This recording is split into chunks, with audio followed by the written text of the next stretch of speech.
センター主催の公開講演会を始めさせていただきます。私は本日司会進行を務めさせていただきます一神教学祭研究センター長の小原克弘と申します。今回ですね、私たちはこの2日間にわたって公開講演会をいたしますけれども、今日ですね、もう何度かお越しの方もあれば、初めてこういった機会にお越しになる方もおられるかもしれませんので、改めて簡単に一神教学祭研究センターがどのようなことをですね、普段やっているのかということを手短にお話をさせていただきます。私たちはその名前の通りですね、一神教を研究をしているんですけれども、その一神教というのはユダヤ教、キリスト教、イスラームといったですね、3つの一神教であります。それを学際的な研究をしようということで、ベースはですね、神学であるとか聖書学であるとかですね、歴史、そういったものもあるんですけれども、他方ですね、それを現代社会の中でどう理解できるのか、つまり国際政治であるとか安全保障、そういった視点からも、この一神教世界のことを取り上げてきました。特にですね、今回の場合には現代世界というかですね、中世という時代に、注目をしたいと思っているんですけれども、私たちは定期的に公開講演会をしておりますけれども、今回はですね、特別な企画、プログラムの一部を公開しています。それは何かと言いますと、皆さんのですね、お手元の資料の一番上のところに記されていますけれども、今回私たちは第7回ユダヤ学会議というものをですね、2日にわたって設けまして、海外から大変著名なお二人の先生方をお招きすることができました。そのお一人が今からですね、ご講演いただきますマルク、サパーステイン教授であり、そして明日ですね、ゼーブ・ハービー教授にですね、別のテーマでお話をいただく予定になっています。でこのユダヤ学会議は今年で第7回を迎えるんですけれども、私たちのですね、神学研究科の教授であります、アダ・コヘン先生が中心になってですね、また関係の先生方と協力しながら毎年企画をしてまいりました。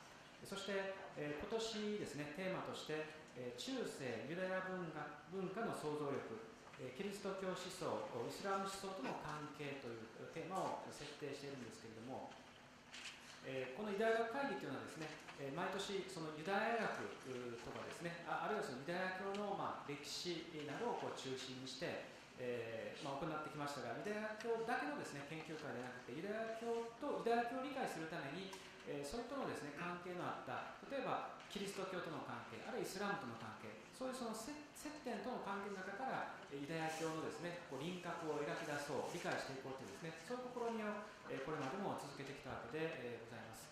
で今回もですね、そういった部分を多分に含んでいるんですけども、本日はですね、この中世ユダヤ文化ということに焦点を当ててお話をいただくことになります。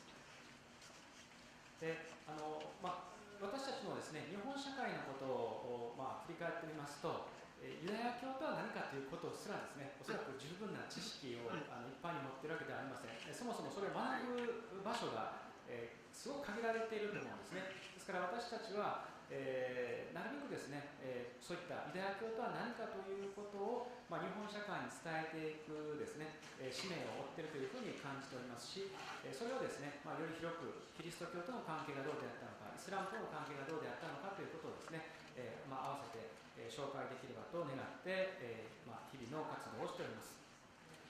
さて、本日の公開講演会のことについてお話をしたいと思います。これからですね、お話ししていただく講師は、マルク・サパーステイン教授でございます。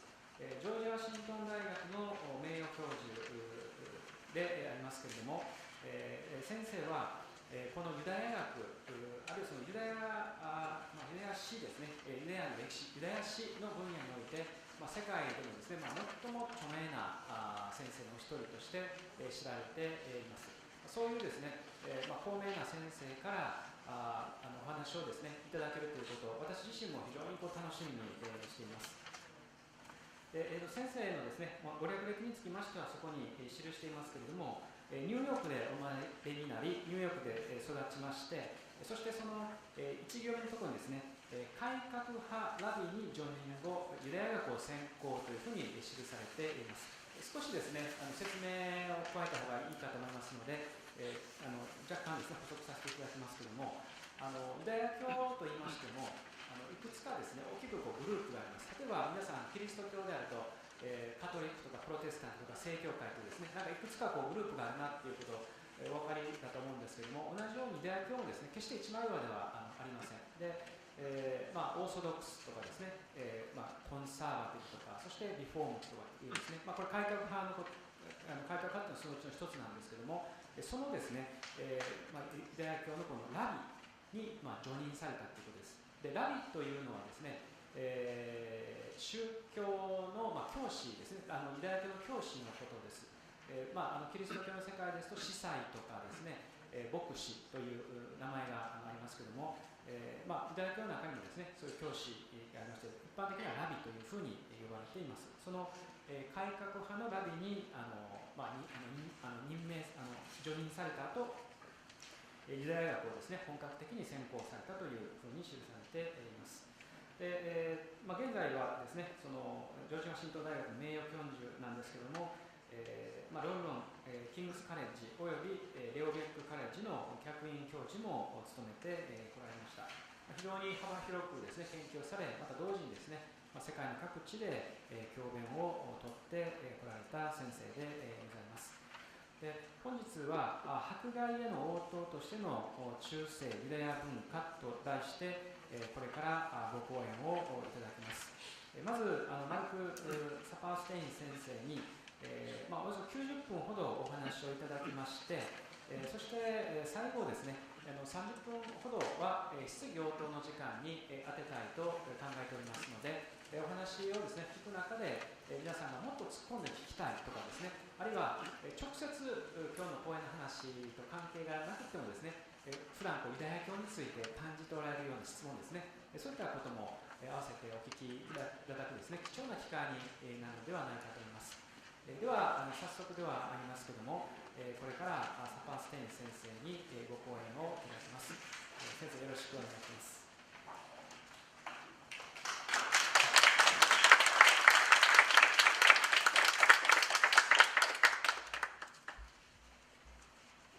Thank you for that introduction. It is a pleasure to be here. Thank you for coming today.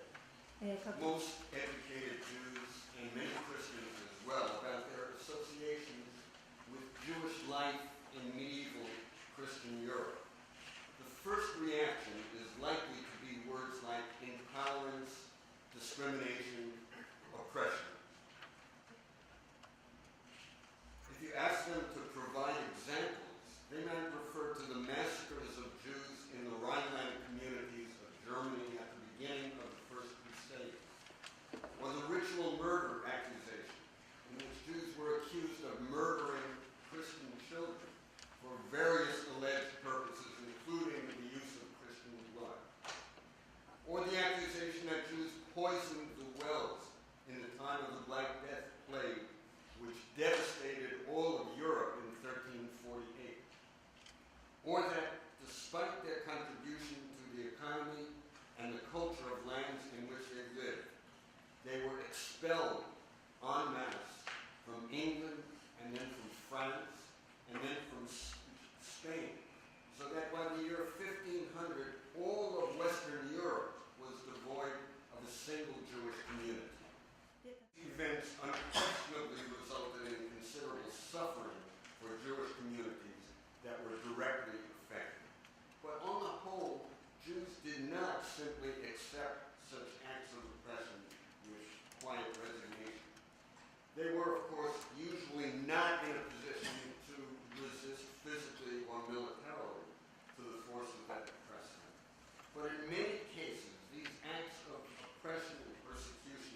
second, the text of ethical admonition and rebuke, internal critique of Jewish society in the wake of persecution.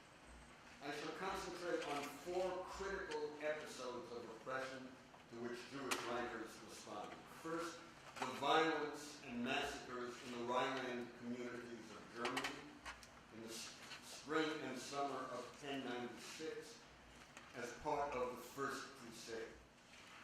Second, the anti-Jewish riots that spread through the Iberian Peninsula of Spain beginning in the spring of 1391.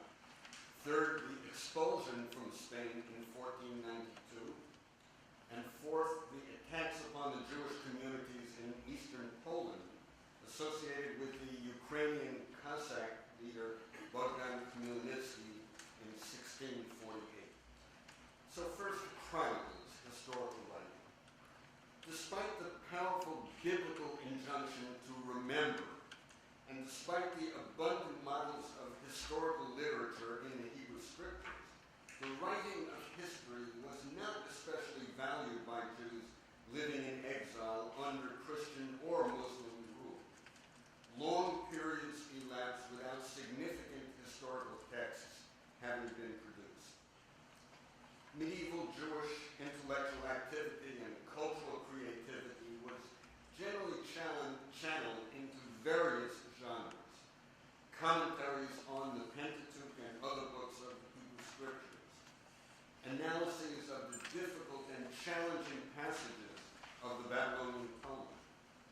Investigations of philosophical problems,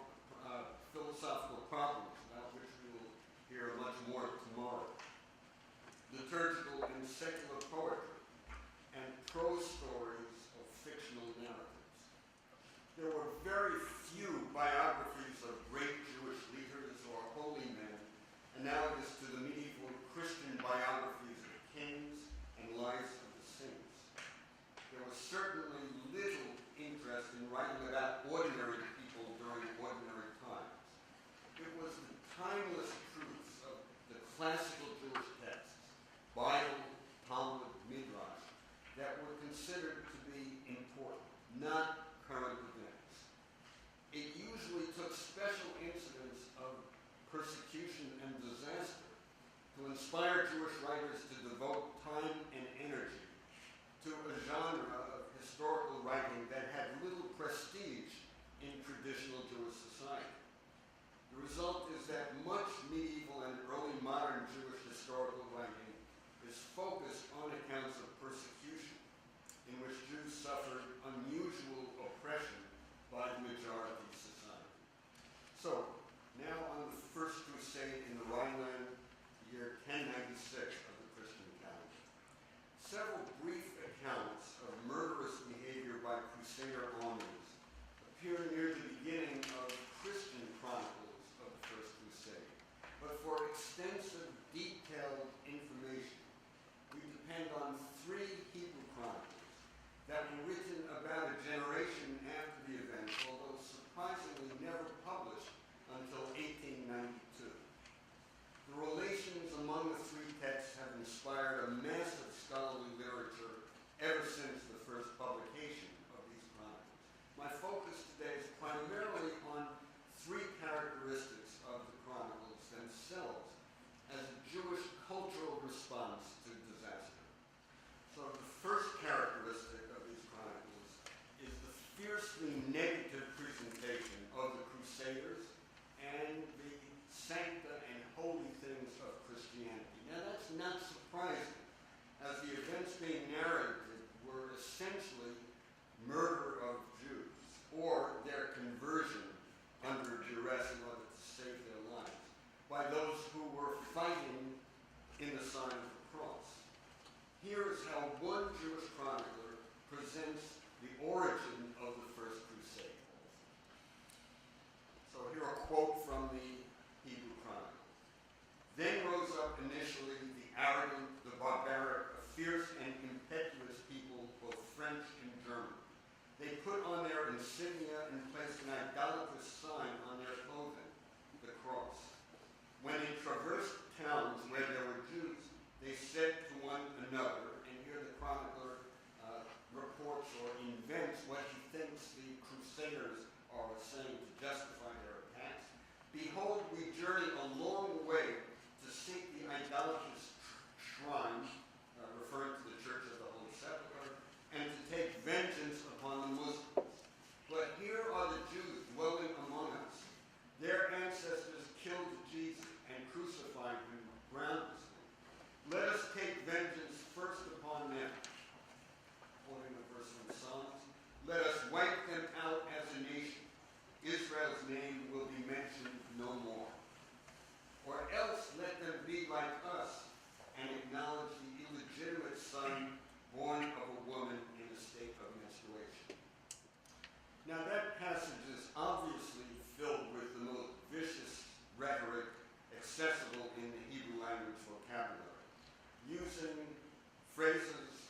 Jewish belief based on the beginning of the Gospel of Matthew, that Jesus of Nazareth was neither the Son of God nor a great Jewish teacher, but the product of an adulterous affair.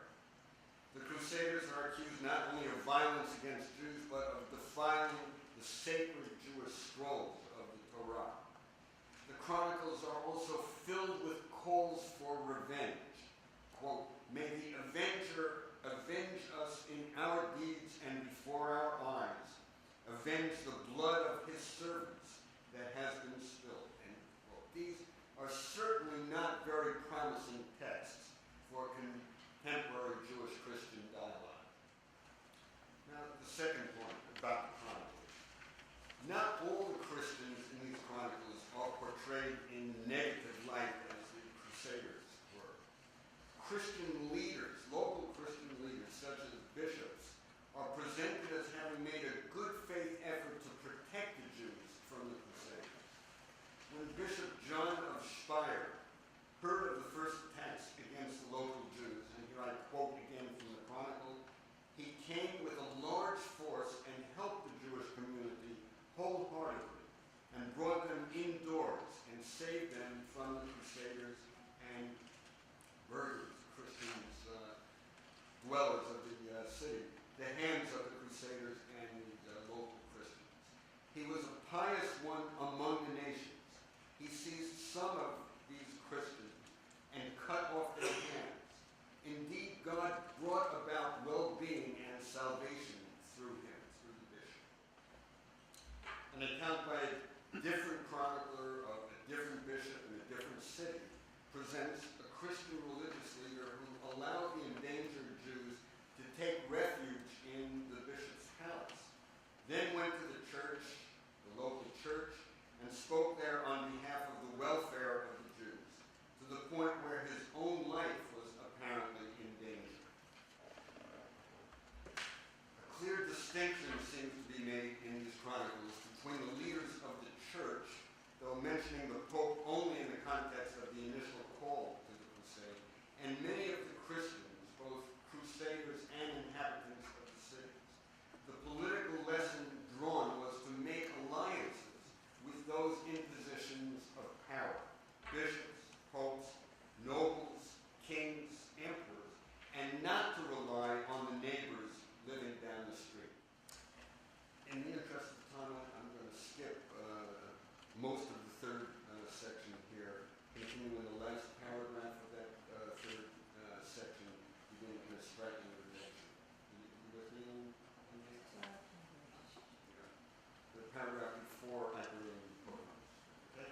So in a striking rejection of the biblical theology and theodicy, and I will discuss that a little bit later, the chroniclers assert that the ordeal was visited upon their generation not because of its sinfulness, but rather because of its faithfulness and valor.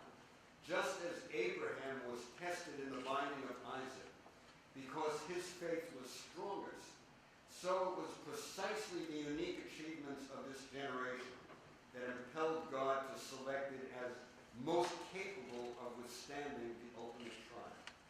Those who perished, those who were killed by the Crusaders, rather than give up their own religion, they would merit the supreme reward in God's presence given to the greatest martyrs of the past.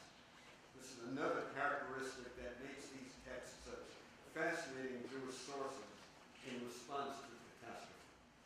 I turn now to a very different location and context for anti-Jewish violence, the pogroms that swept through the Iberian Peninsula of Spain beginning in the spring of 1391.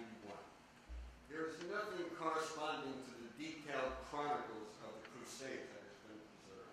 The closest text to a historical chronicle is an extremely important letter to the community of Avignon, written by one of the leading figures of Aragonese, Jubilee Rabbi Castelcrescas of Saragossa, soon after the events, in order to inform the Jews in the Papal States of the disaster that had occurred. The progress of the violence is duly noted, first Seville, then Cordova and Andalusia,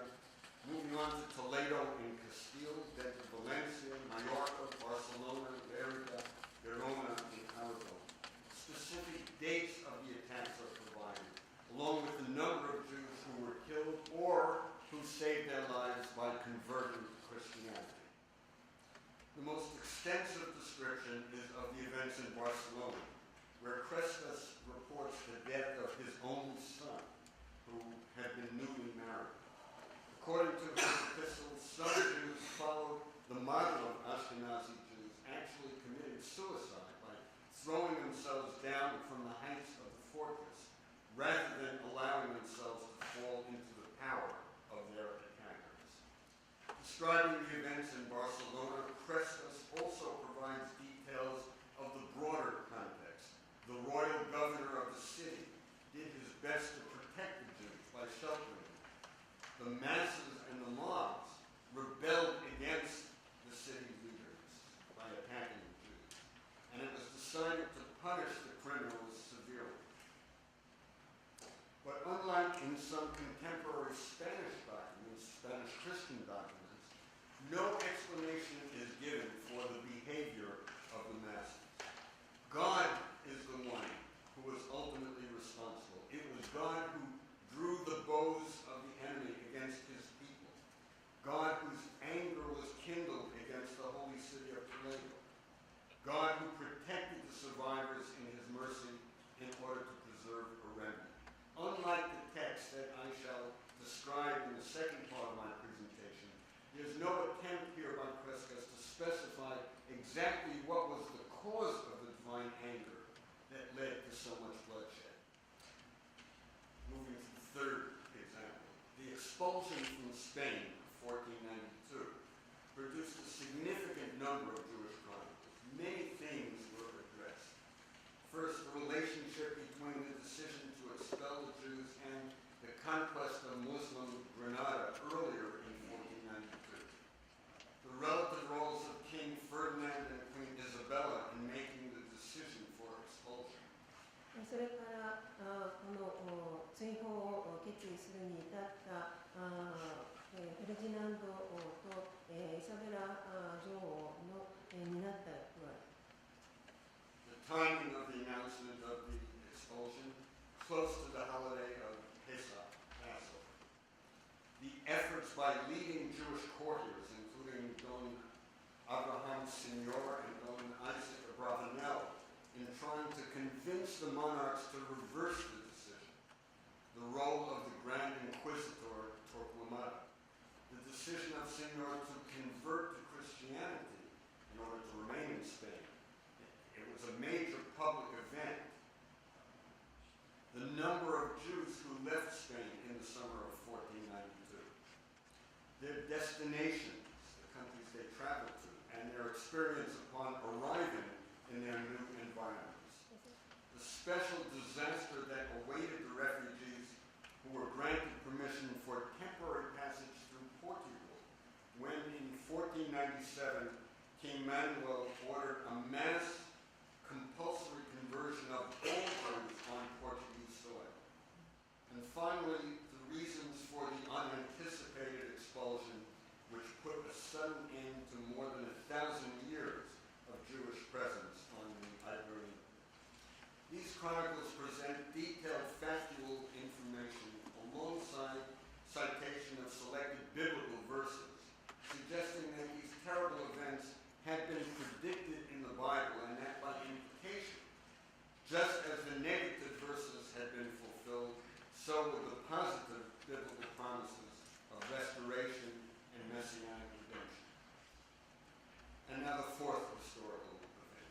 As in the case of the First Crusade and the expulsion from Spain, the Cossack massacres in eastern Poland occurring in 1648 produced a number of Jewish chronicles recounting the events. I will focus on one of them, called The Abyss of Despair, Yevon Mitzulat, by Nathan Hanover, published in 1653. Hanover survived the events described, but his father was killed in 16.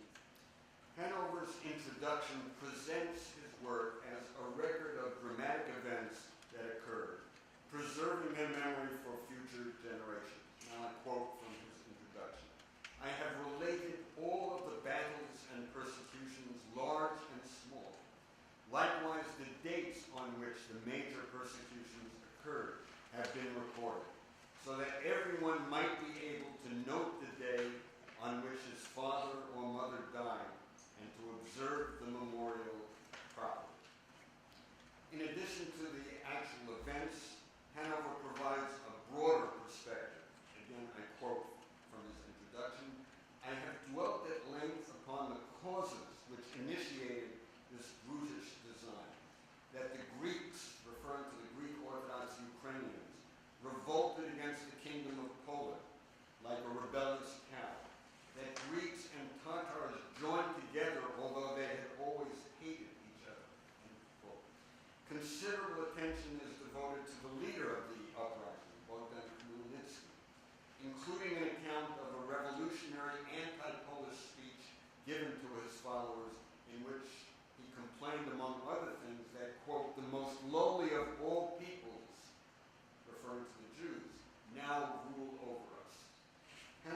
concerned primarily with recording the events that occurred, but rather with questions of causality.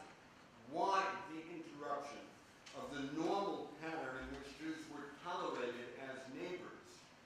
Why the sudden outbursts of violence or the expulsion of an entire Jewish population?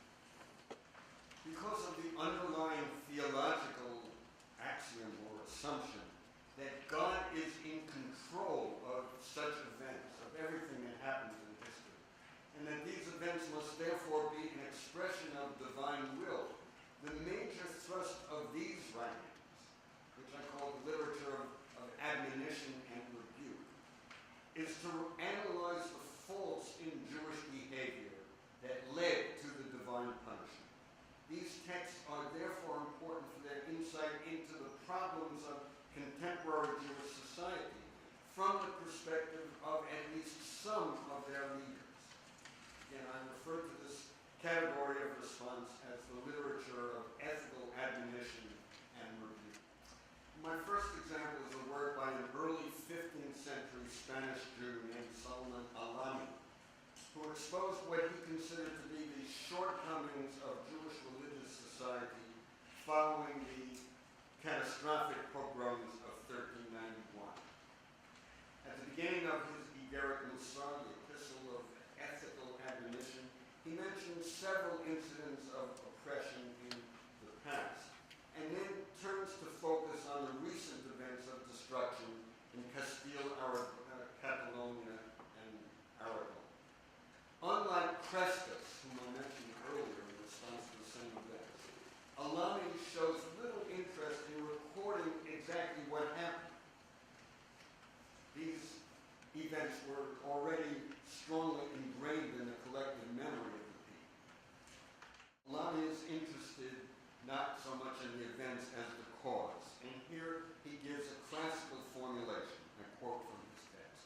If we ask ourselves why all this happened to us, then we have to accept the truth that we ourselves are at fault.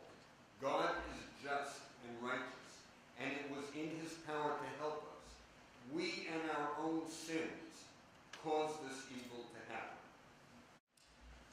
The remainder of the text is a critical review of Spanish Jewish society from the perspective of a religious conservative. His assumption is one that we do not find in the Crusade Chronicles, but is rooted in biblical theology, that the suffering of the Jews was willed by God in punishment for their failure to fulfill their obligations under the covenant. All that remains is to specify the exact sins that warranted this devastation. Let's skip over the next paragraph, which cites some general complaints that can be found in virtually every generation, and turn to the specific targets that arouse the anger, the fury of the moralists, especially within the leadership class of Spanish Jewry. Alani begins with the rabbinic scholars, ordinarily the most respected group in traditional Jewish society. But according to Alani, their Talmudic scholarship was barren, devoted to, quote, minor details, novel explanations, clever elucidations, end of quote. Furthermore, they disagreed and argued with each other. What one prohibited, the other permitted. They studied not out of love of the traditional text, but in order to gain a prestigious position. Their, quote, vanity and contentiousness competing with scholarship and piety. As a result, the people felt no inclination to follow the leadership of their rabbinic scholars.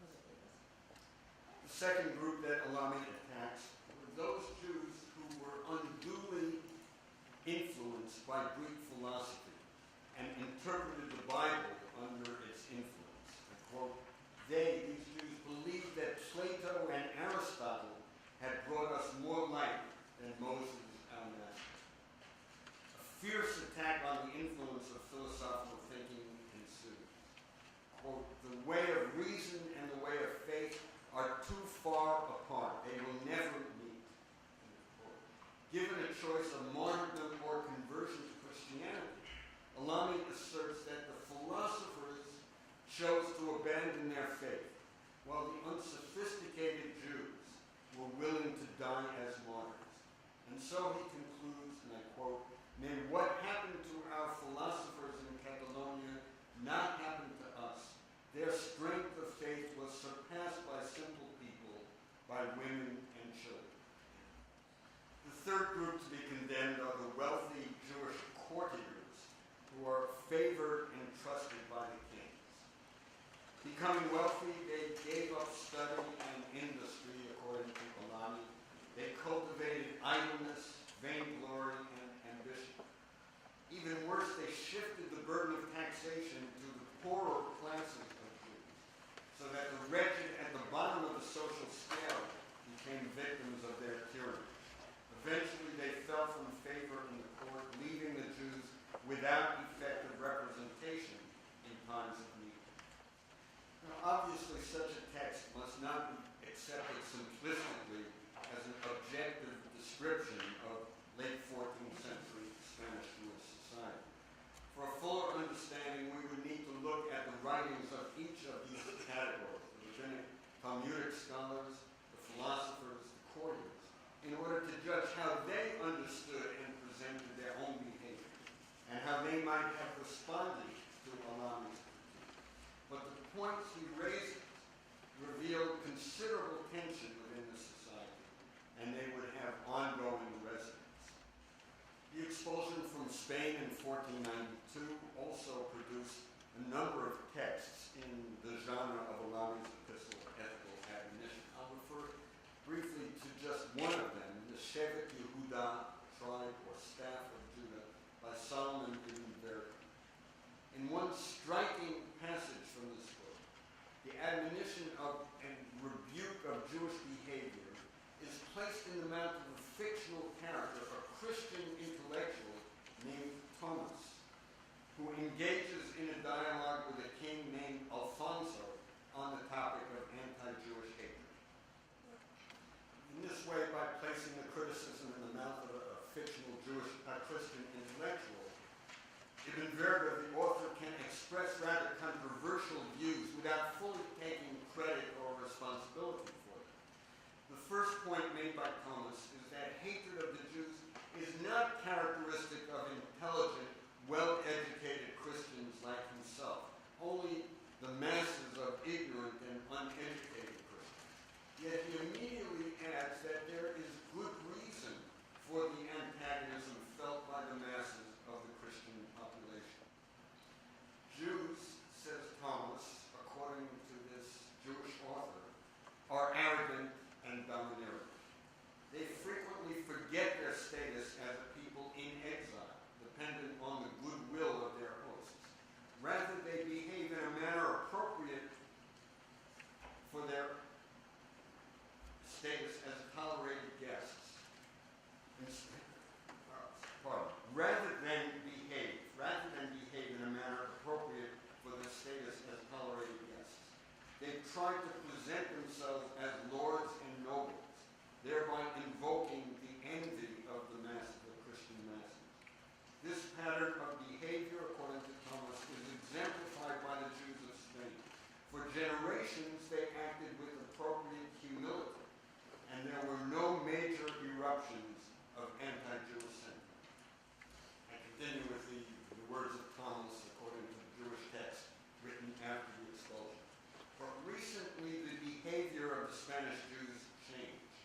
They dressed themselves ostentatiously in silk and embroidered clothing that even wealthy Christian nobles could avoid. Indeed, they have become wealthier than most Christians, largely because of their lending money on interest, to the point that many of the lands and estates of Spain have fallen into Jewish hands. Against this background, the resentment and hostility of the masses is understandable. Note the difference between this explanation and that in the text by Alani following 1391. The common element is to blame the Jews for behavior that resulted in their own suffering. But Alani focuses on internal Jewish failings that arouse divine anger. He maintains that God uses the Gentile persecutors as an instrument to impose appropriate punishment. Ibn Verga, perhaps for the first time, introduces a sociological dimension that explains events such as the expulsion as a direct result of the impact of Jewish behavior upon their Christian neighbors and their Christian rulers, without the need for direct involvement of God at all. Now, for reasons of time, I'm going to have to skip over the section on Polish literature responding to the massacres, some of which raises similar themes to what we have encountered, attack on rabbinic scholars, some focusing on the economic and sociological themes. And I move now to the last section, the last two paragraphs of the page. Today we tend to view this kind of response to catastrophe with suspicion. Right? We're taught not to blame the victims for the suffering that befalls them. But this kind of response produced two conclusions that were viewed as positive within the traditional Jewish society. First, it reasserts traditional Jewish attitudes toward God as being in control of the events that occurred on earth. In response to the more extreme philosophers who denied that God knows or cares about the constantly changing details of individual human lives and human history. And secondly, it gave those who read these texts or who listened to the sermons in which similar points were made a constructive message after the catastrophe. Keep the faith. Return to the tradition. We can do better. God's anger is temporary. A movement of repentance will restore his love. And in addition to these positive functions for the contemporaries in the literature of review, these texts in response to disaster provide us today with important insights into the Jewish communities of the past. Insights which challenge the nostalgic fantasies about Jewish communities imbued with devotion to their traditions until the disruptions of modernity. These texts reveal that medieval and early modern Jewish communities could be as full of conflict